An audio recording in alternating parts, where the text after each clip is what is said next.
Here we are meeting Himanshi today on Zoom, you can say meeting. And here she has scored 359, insane quantum of marks in Foundation January 21 attempt. And because the rank system has been not in place for this attempt, and I'm not sure about what it'll be for the future attempts, but let me tell you that I can say very much on record, though I'm not specifying any rank, I can very much say it's one of the highest totals that have been scored in the entire country. So congratulations, Himanshi, on this occasion, and such a wonderful feat. Till I recollect, you have scored 90 plus score in 3 out of 4 subjects, 90 or 90 and above, right? That's just scintillating, to say the least. And I would just like to congratulate you, first of all, big time. And it's been all online classes. We know our struggles and how did we manage through these COVID times. It has been really tough.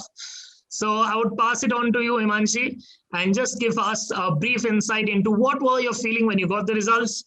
And I'm pretty sure, if I recollect, you never knew that your marks could be one of the highest totals in the country, right? At least we can say very reasonably within the top 5 totals, right? Because as the rank system is not there, we are not discussing on the number, rank number especially. So over to you, Himanshi.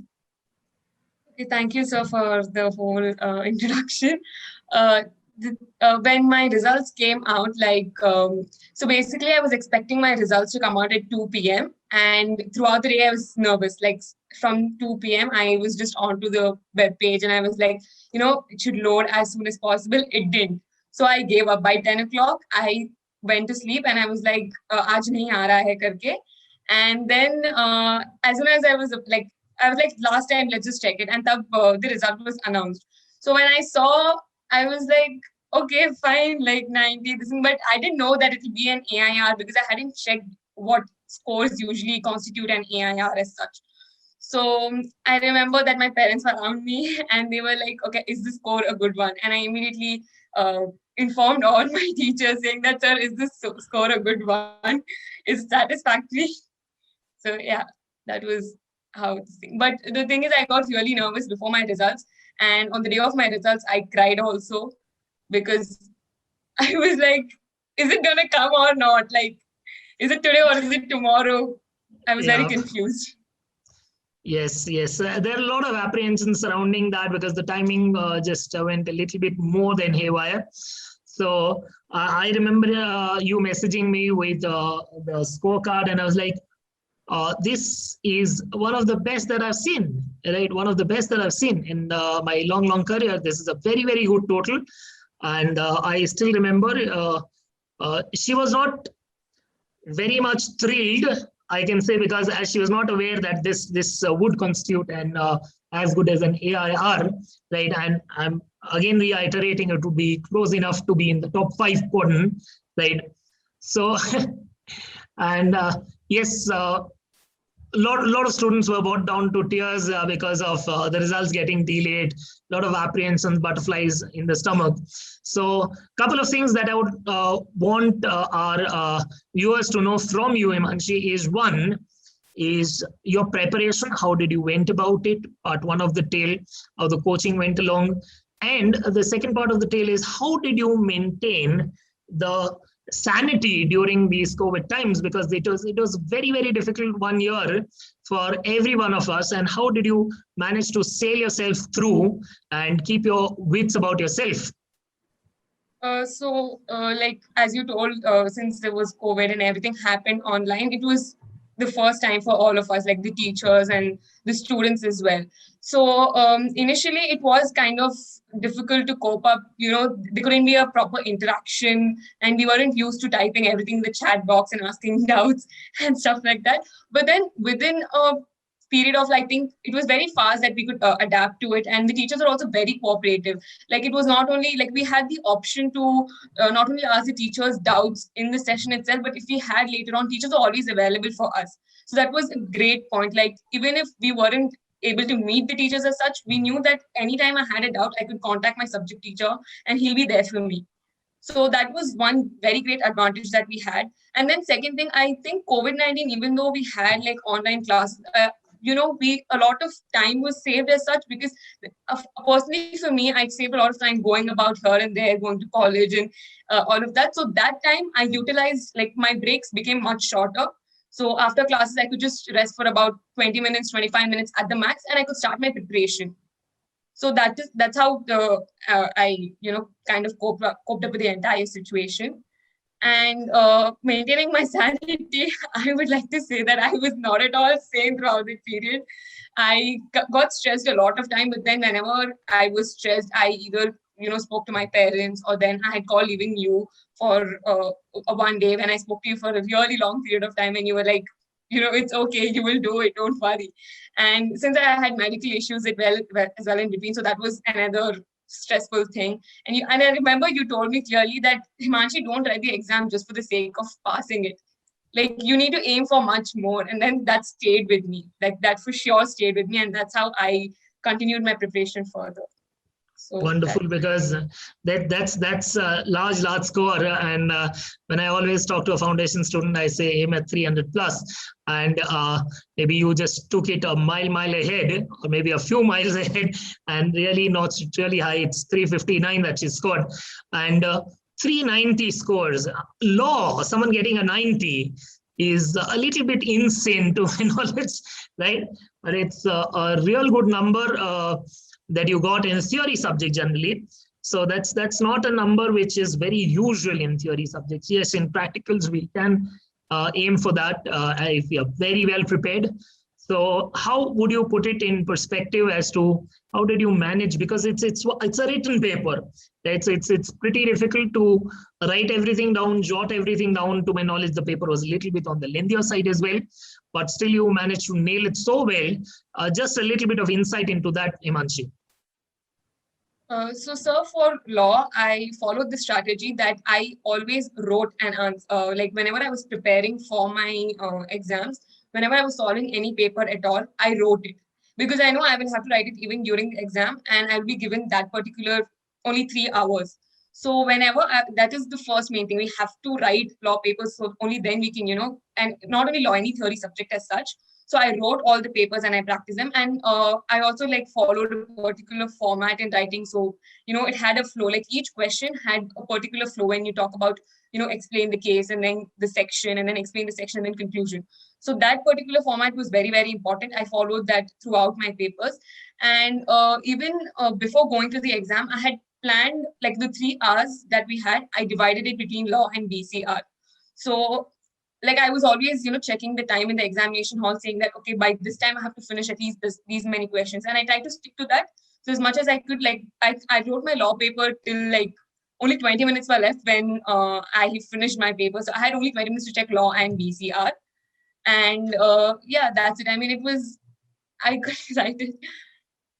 And also, the more we just keep going through it, even if you're writing a theory paper and if we start thinking about, there's no time to think as such in the 3 hours. Everything needs to be on our, it needs to be on our mind spontaneously. If we can't do that, then a lot of time is wasted in thinking, we can't really complete the paper. So I was very sure, whatever happens, in the 15 minutes time as well, I was like, okay, this particular, maybe it's this section, and this is how I'm going to conclude. So the 15 minutes also needs to be utilized well, according to me, if you need to plan out your paper, how you're going to write it. So that's what Fair enough. Paper planning is one thing. Second thing is writing, that I've always insisted, whether it be practical, be it theory, whatever it be on earth, please write and practice. Again, I would request to all of you, that is what I suggested to all my students till date, and still keep doing that, because still you are not jotting it down. You're not getting into the zone. That's part one of the tale. Second is a lot of paper practice is what, if I recollect, I had suggested in a meeting with all the students. And I always suggest that do a lot of paper practice. All ICI question papers are there out in the public. It's an open secret, as I may say. So that is one thing I would always suggest. That is what I suggested Himanshi along with other students. And so Himanshi, how would you like to put it across and put it in perspective in a nutshell as to the tips right? Because a lot of students would be looking up to you now at this point in time, that please suggest how to go about each and every subject, and some general tips that they should take care of in attempting their foundation exams. So for me, the first and the foremost thing that I've always kept in mind when preparing for any exam as such, like literally any exam, it was that whenever you are studying, you need to look at how much you've studied rather than how long you've studied. So for me, probably I might take more time to study a particular subject. You might take less time. So that doesn't mean that I'm prepared more than you. So it's always how much rather than how long, which matters. And then if I have to go subject wise, accounts, the concept needs to be clear in our mind. So, and that happens only when we keep writing and, we get the flow, right? So if, for example, if I'm doing consignment, so I need to know which account to prepare first, then which are the working notes to be prepared, and then how to conclude it. So that flow we get again when we write. So even my accounts paper, all the papers which I practice, I wrote and practice it like with the proper format, like not only just scribbling out, with drawing proper ledgers and stuff like that. And law, as I already told, we need to write it and we need to keep going through it again and again because it's theory. And if we lose a touch of it, then it's difficult to recall that in the exam. And then maths, since it was an MCQ paper as such, I was given a lot of shortcuts. Like there was a few sums which have huge formulas, but the same could be calculated on the calculator within 3 steps. You could get answer within a few seconds. And for that, we need to think logically for math. Like there are various examples. It's a 100-mark paper which you have to complete in 120 minutes. So we obviously can't keep solving each sum as such. So I think when we solve like more papers, we get an idea of how exactly we need to go about it. And then economics, my economics teacher had given me a lot of MCQs which cover the head and tail of each chapter. And because of which any question that I saw, I don't want to boast about it as such, but then any question that I saw in my economics paper, it wasn't like, oh, it's the first time I'm seeing the question. So I think it's continuous practice for each and every paper. Like we need to keep a track of all the subjects all the time. Concentrating only on one subject won't help us out because I might get like an 80 in one subject, and if I get very low marks in another subject, it doesn't really make a lot of sense. So we need to keep a track of all the subjects all the time. At least that's what I try to do. And so there is no favorite subject as such, like to say? Yes, so there's no favorite subject. Like if I have a favorite subject, I know I'll just keep studying that or not at all study that, and then that'll go for a toss. True. So balancing it out. Fine. So BCR was there where language skills came into picture.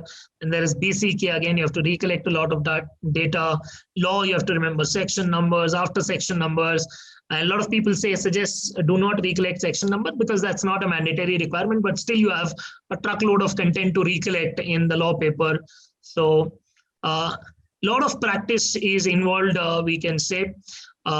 Any particular number of revisions that you would insist? The thing is, I had prepared for the December attempt itself, and I was ready to write, but because of my medical issues, I had no option. I had to opt out. I wouldn't say any particular, just do it to your satisfaction. Like for me, for few subjects, I do, even if I do the same sum like 3 or 4 times, until and unless I get the satisfaction, I would not be happy. So I will keep doing it again and again. Maybe you get a satisfaction in doing the sum once because you find it really easy. So there is as such no number of revisions, but like just if you have free time, like since I was done with my preparation and I had almost 20 days or something, I kept redoing the same things again and again. So that helped me a lot. Fine. Any particular thing on paper practice as to how it did shape? Because that was one discussion that I always insisted on.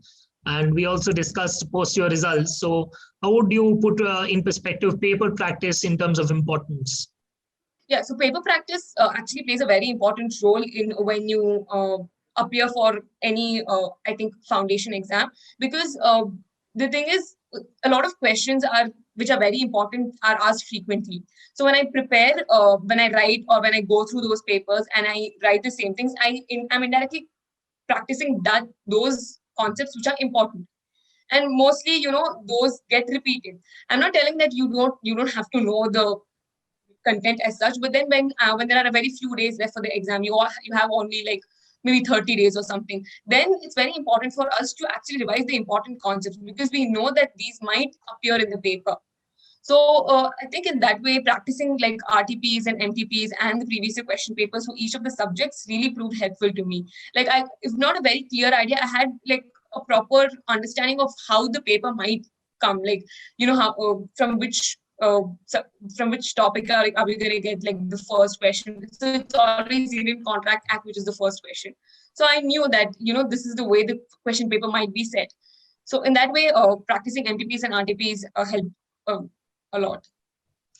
Fair enough, fair enough. So there are tons of tips and a little bit of personal story as to because of medical issues, she had to drop out and take up the JAN attempt. But let me tell you that no steam lost, no, you can say intensity lost, and that's very, very much visible on her marks card. And the way she has managed to cope up with herself and the situation surrounding it, it's just amazing. You've done a fantastic job. And I would like to see that you keep on performing and keep such levels of performance going into your intermediate, which would be, again, your classes have started. So it is pitched at much higher level, then into articleship and then into final. It's just the beginning of the journey, but what a way to begin it. That's fantastic. That's something which has amazed me so much. And I insisted for an interview, and she readily agreed.